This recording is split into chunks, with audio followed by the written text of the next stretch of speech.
जय हिंद, वंदे मातरम, जय श्री राम। आशा करते हैं कि सभी स्वस्थ हो गए, ठीक ठाक हो गए और प्रभु से प्रार्थना करते हैं कि सबको सुख शांति और समृद्धि प्रदान करे। आज से पहले हमने अपनी वीडियो में समझा है कि सृष्टि रचना 5 तत्वों से और शरीर रचना के बारे में। आज हम पढ़ने जा रहे हैं कि शरीर के मुख्य 3 तत्व जो कि शरीर के ढांचे को स्वस्थ रखते हैं, जो हमारे शरीर के अंदर रोग हो जाते हैं, बीमारियां हो जाती हैं, वो किन तत्वों की वजह से होती हैं और इन्हीं तत्वों को संतुलित रखने से कैसे हम अपने आप को स्वस्थ रख सकते हैं।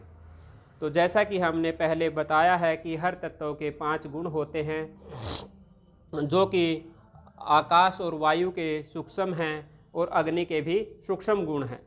जो हमारे शरीर की रचना होती है वह पृथ्वी और जल की तत्वों की वजह से हमारे शरीर का ढांचा तैयार होता है, लेकिन उसके अंदर बहुत ही महत्वपूर्ण भूमिका होती है हमारे अग्नि तत्व की।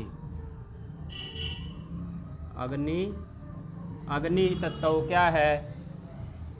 एक बहुत ही महत्वपूर्ण तत्व है जिसको अगर मान लिया हम समझें तो आपने कभी देखा होगा जब व्यक्ति मृत्यु हो जाता है, मृत्यु को प्राप्त हो जाता है, मर जाता है, तो हम सबसे पहले उसके देखते हैं सांस चल रहा है या नहीं चल रहा है।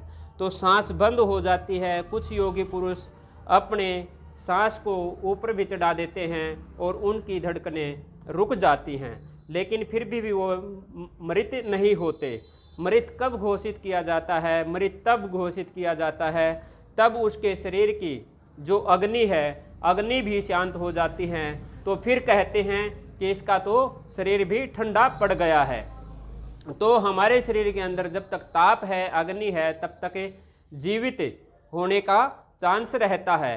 लेकिन अगर अग्नि शांत हो जाती है, शरीर ठंडा पड़ जाता है, तो फिर उसके बाद जीने के कोई चांस नहीं होते, बिल्कुल मृत हो जाता है। इसलिए अग्नि तत्व हमारा बहुत ही महत्वपूर्ण है। हम यही जानेंगे कि कैसे महत्वपूर्ण है। उसके बाद जो हमारा स्थूल भाग है, जैसे मांस है, हड्डियां हैं, जल और पृथ्वी, जैसा कि हम समझते हैं आकाश वायु सूक्ष्म रूप से हैं, अग्नि भी सूक्ष्म रूप से है। यह हमारे शरीर को तेज देता है, तेज तपाता है। अग्नि जल शीतल है और पृथ्वी ठोस है। अग्नि क्या है? इसको भोजन को पचाने लगता है, तो वह एक बात मल रूप में चला जाता है, मल और मूत्र, और जो इसके अंदर से मुख्य पदार्थ है जो कि हमारे शरीर को तेज देते हैं, ऊर्जा देते हैं, तो एक भाग से बन जाता है। क्या है? अग्नि क्या करता है? इसको भोजन को धातु के रूप में बदल देता है। जो धातुएं हमने अपने पहले वीडियो में समझाई है। तो यहाँ पर क्या करता है?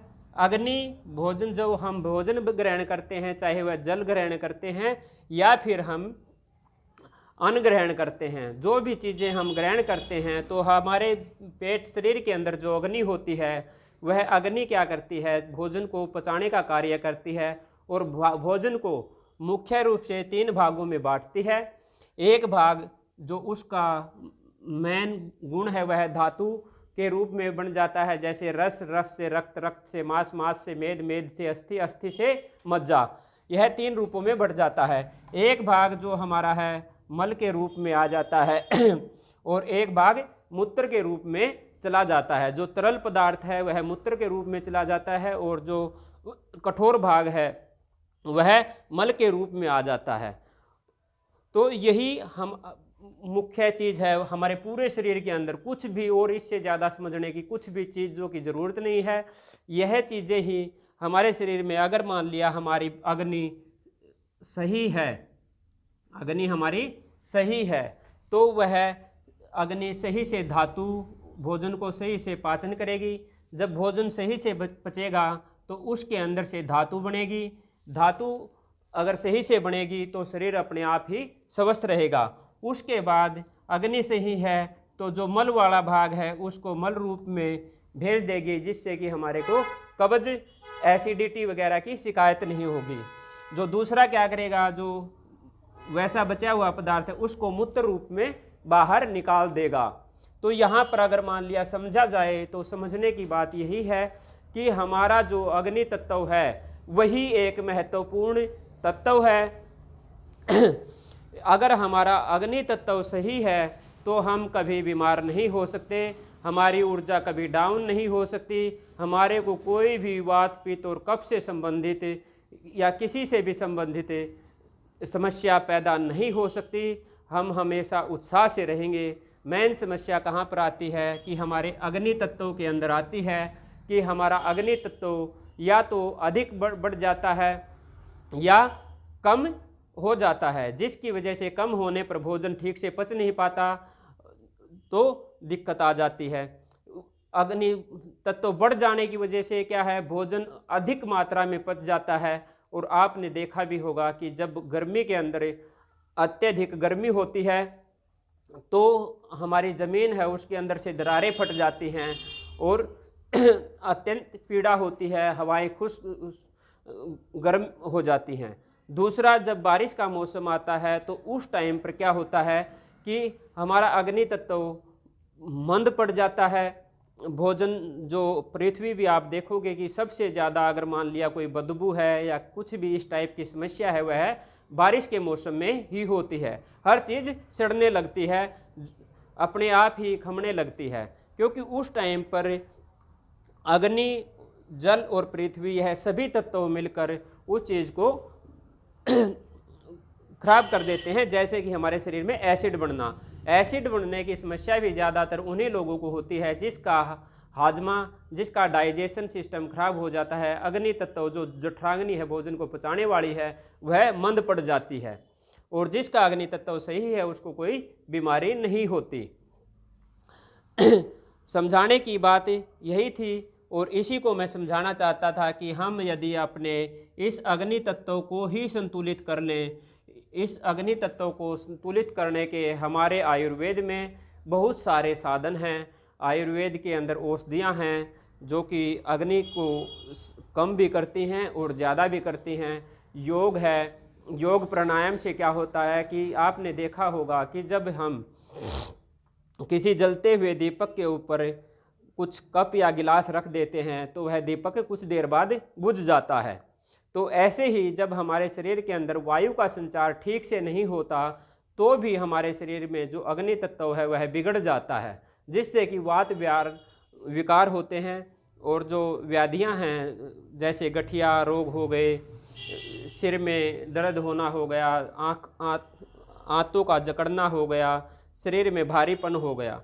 तो कई बार क्या होता है कि वात हमारे शरीर के अंदर बढ़ जाती है, उपद्रव ज़्यादा हो जाते हैं तो भी दर्द होते हैं। वो सिर्फ और सिर्फ इसी की वजह से होता है कि हमारे शरीर के अंदर जो धातु है वह ठीक से नहीं बन पाती और वह रोगों से लड़ने की शरीर के अंदर अक्षमता नहीं आती।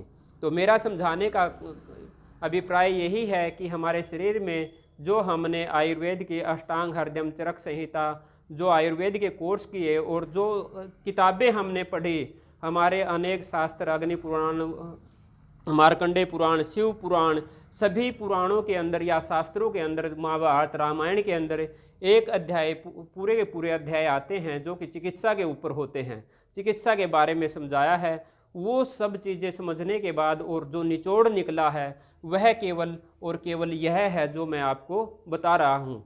इसके अंदर बहुत ज़्यादा मेहनत लगी है और तब हम आपको यह बता रहे हैं।